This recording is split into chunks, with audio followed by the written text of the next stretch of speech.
Sweat trickled down Ensign Rowan E's temple as he adjusted the calibration on the battle station E's shield generator.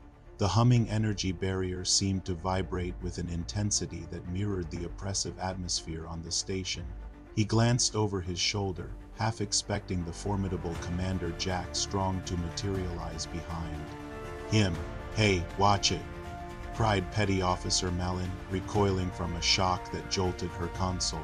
"Sorry, Malin," Rowan murmured. "My focus slipped." Malin sneered.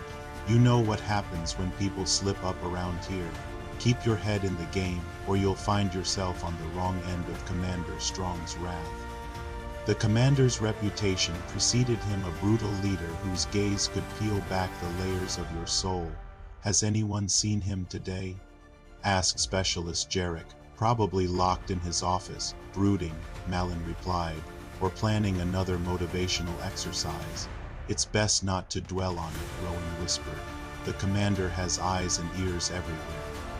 "Right you are, Ensign," a gravelly voice boomed from the doorway. There, in all his imposing glory, stood Commander Jack Strong. His muscular frame filled the archway, casting a long shadow. The crew instinctively saluted.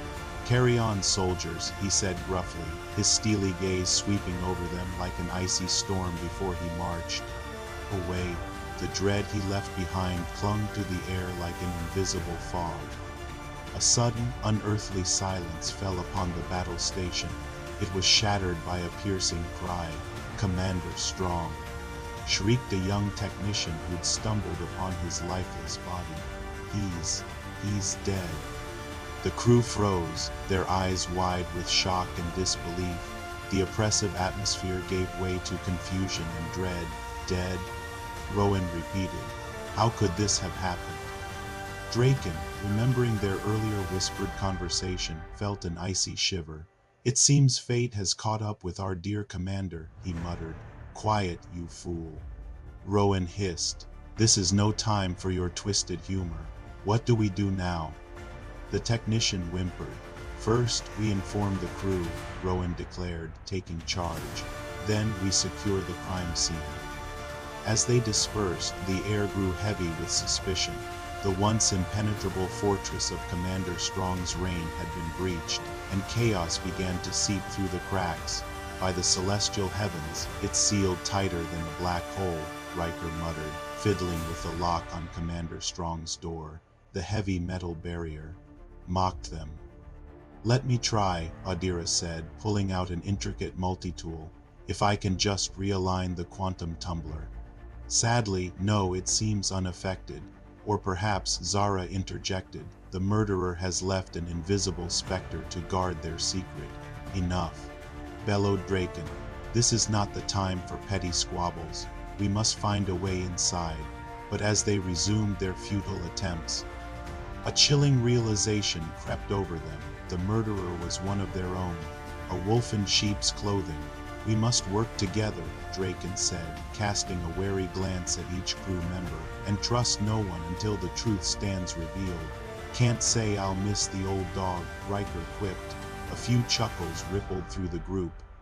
"Regardless of our feelings," Adira interjected, "we must consider our own safety. If there's a murderer among us, none of us are safe." "True," Kellen mused, who had reason to see the commander dead.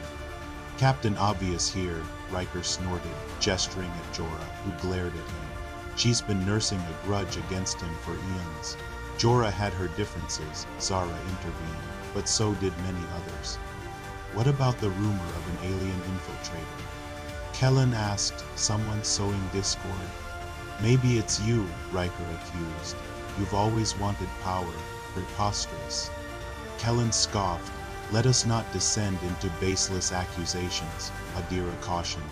"We must gather evidence and unmask the villain." "Enough speculation," Jorah snapped.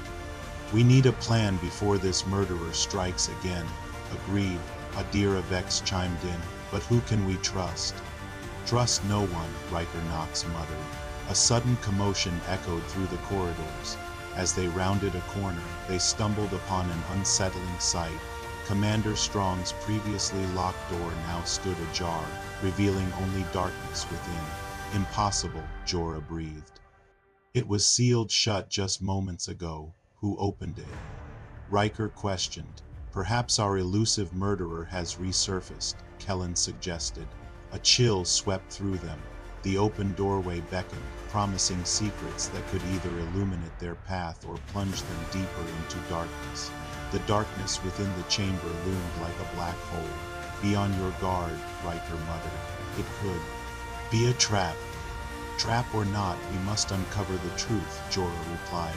She activated her illuminator, casting eerie shadows that danced like ghosts. Proceed with caution, Zara advised. One false move could lead us straight into the jaws of our unseen adversary.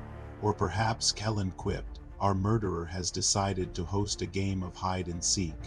Your levity is ill-timed, Kellen, Adira scolded. This is no laughing matter.